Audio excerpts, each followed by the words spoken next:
আজ বানাবো chicken roast. প্রথম দেব আদা বাটা, তারপর দেব আমি হলুদের গুঁড়া, তারপর দেব মরিচের গুঁড়া, তারপর লবণ স্বাদ অনুযায়ী, তারপর ভালো করে মেখে নিব। আমরা চুলায় রোস্ট বসিয়ে দিয়েছি।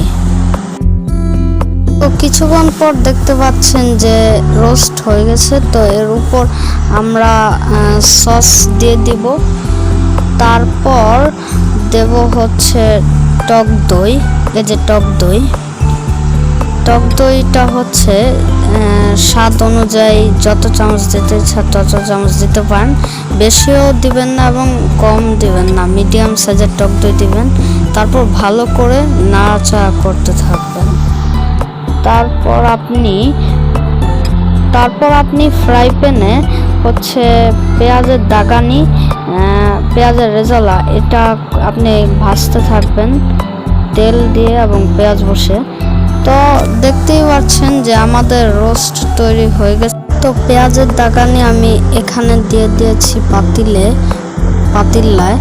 তো এখন ভালো করে নাড়াচাড়া করবেন, তাহলেই আপনি ভালো করে যেমন ভাবেন আপনি 5 মিনিট বা 2 মিনিট আপনি নাড়াচাড়া করবেন, তাইলেই দেখতে পারবেন আমাদের রোস্ট তৈরি হয়ে গেছে। তো আসসালামু আলাইকুম রহমতুল্লাহি ওয়া বারাকাতুহু। এই চ্যানেলটি অবশ্যই সাবস্ক্রাইব করুন।